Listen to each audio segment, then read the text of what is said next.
warahmatullahi wabarakatuh. Bismillah, alhamdulillah, wassalatu wassalamu ala rasulillah wa ala alihi washabihi wa mawalah. Amma ba'du. Sahabat-sahabat yang dirahmati Allah Subhanahu wa taala, adanya penyebaran wabah COVID-19 yang menjadi pandemi di seluruh dunia, tidak cuma di Indonesia. Akhirnya banyak sekali ulama-ulama di seluruh dunia itu berijtihad dan mengeluarkan fatwa untuk kemaslahatan umat. Salah satu yang menjadi fatwa ulama adalah terkait masalah sholat Jumat diganti dengan sholat zuhur serta sholat berjamaah untuk bisa dilakukan di rumah masing-masing. Yang pertama adalah sholat Jumat ditiadakan dan diganti dengan sholat zuhur di rumah masing-masing. Ini memang akan menjadi satu polemik buat warga masyarakat, terutama masyarakat awam. Namun para ulama mengambil kajian ini adalah merujuk pada kaidah fikih darul mafasid muqaddamun ala jalbil masolih. Mencegah kerusakan lebih diutamakan daripada melakukan satu kebaikan. Sholat Jumat betul satu kebaikan. Akan tetapi musuh yang kita lawan sekarang adalah virus COVID-19. Virus ini tidak kelihatan, kasat mata, jadi kita tidak tahu siapa yang membawa, siapa yang menjadi carrier, dan kita semua bisa terkena dampaknya. Nah, mencegah kerusakan ini lebih kepada tanggung jawab para ulama. Ulama dengan berbekal kealiman dan keimanannya, mereka bukan menempatkan takut kepada COVID-19 di atas takutnya kepada Allah Subhanahu wa taala. Naudzubillah. Justru para ulama mengambil fatwa tentang penggantian sholat Jumat diganti dengan sholat zuhur di rumah adalah takutnya mereka kepada Allah Subhanahu wa taala. Kenapa bisa demikian? Karena ulama merasa lebih takut kepada Allah atas tanggung jawabnya kepada Allah atas umatnya. Ketika yang dilawan adalah COVID ini adalah yang tidak nyata, ketika ulama memperbolehkan mengumpulkan jumlah massa yang besar dalam waktu dan tempat yang sama, ya kan? Ini menjadikan satu kerusakan. Nah, kerusakan ini adalah apa? Terancamnya keselamatan jiwa manusia. Maka ketika itu dibiarkan, ulama akan tanggung jawabnya kepada Allah akan lebih takut lagi karena membiarkan kerusakan terjadi. Nah, ini kaidah darul mafasid muqaddamun ala jalbil masolih. Maka butuh pengertian dan kemakluman. Kita tidak ada yang ingin tidak sholat Jumat, tapi ini demi keselamatan dan kebaikan kita bersama. Ini yang pertama. Kemudian yang kedua, beredar di masyarakat adanya keyakinan terkait masalah hadis, ya kan?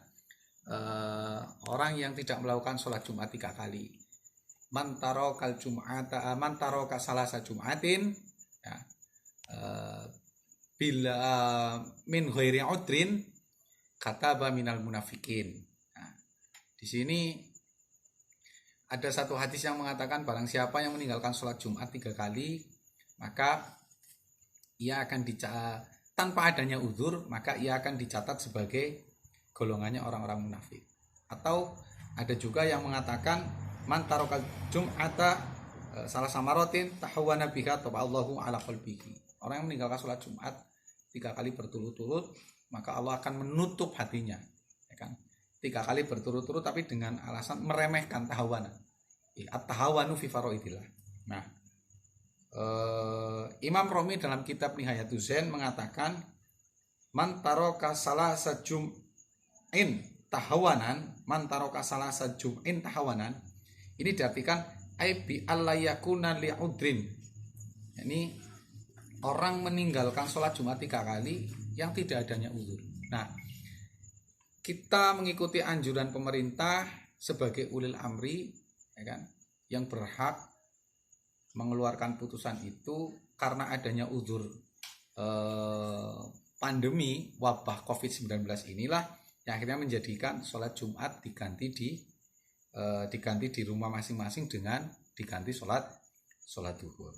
Nah, dalam hal ini adalah siapa yang meninggalkan 3 kali sholat Jumat karena meremehkan. Dalam hal ini, dalam arti tidak ada uzur. Nah, pengakuan atas kewajiban Jumat tidak menghalangi dari konsekuensi tindakannya di Laura Jumatan apa-apa lah. Nah, kita kan ngeremeh kan. Tapi kalau sekarang yang kita lawan adalah COVID, maka itu bagian daripada uzur. Kan? Bagian daripada uzur. Maka kalau orang sekarang meninggalkan 3 kali Jumat, ini benar-benar karena ada uzur dan memang ada himbauan instruksi dari ulil amri sebagai penanggung jawab kemaslahatan umat. Nah, tidak cuma masalah COVID ini, tidak cuma masalah virus ini yang menjadikan uzur. Sholat Jumat bisa ditiadakan dan diganti sholat zuhur di rumah masing-masing. Contoh misalkan ada hujan lebat, angin badai, kemudian salju yang mungkin turunnya luar biasa, dingin baik siang maupun malam yang luar biasa, dan sakit berat, nah, atau mungkin wabah semacam ini bisa. Kekhawatiran atas gangguan keselamatan jiwanya ini adalah bagian daripada udzur-udzur syar'i yang membolehkan sholat Jumat diganti dengan sholat duhur di rumah masing-masing.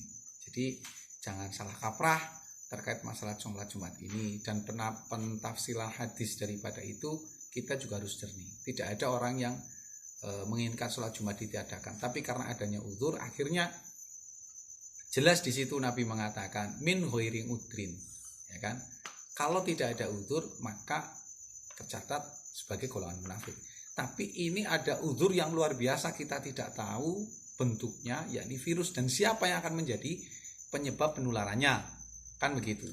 Nah, kemudian yang ketiga ada kesunahan untuk dalam azan, dalam azan itu ditambahkan dengan bahasa sallu fi rihalikum, ay sallu fi buyutikum.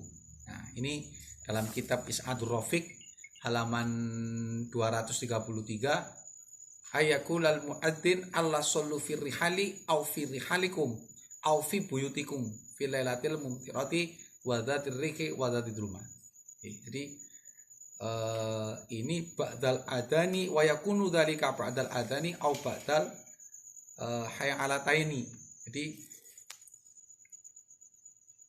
dibacakan atau disuarakan itu setelah dua hayat, hayya 'ala shalah dan hayya 'alal falah. Bisa juga hayya 'ala shalah dan hayya 'alal falah ditiadakan diganti dengan shollu fi rihalikum atau dengan shollu fi buyutikum. Salatlah kalian di rumah masing-masing.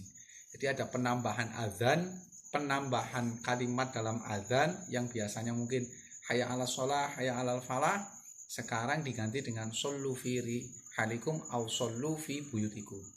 Bisa diganti atau bisa ditambahkan setelah hayya 'alatain, setelah hayya 'ala shalah 'alal falah baru shollu fi buyutikum.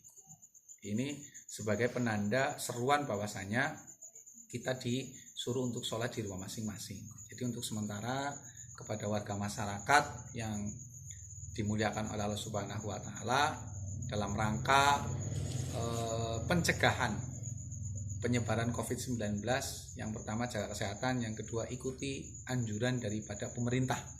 Itu adalah sebagai ulil amri kita. Insya Allah apa yang dilakukan oleh pemerintah mengambil pertimbangan dan keputusan sudah atas dasar yang benar dengan melibatkan para alim ulama yang lebih paham tentang kajian-kajian ilmu agama yang bisa dipertanggungjawabkan dunia sampai dengan di akhirat. Mungkin itu yang dapat kami sampaikan, semoga bermanfaat. Allahumma fiqh ila aqwamit thoriq. Assalamualaikum warahmatullahi wabarakatuh. Waalaikumsalam.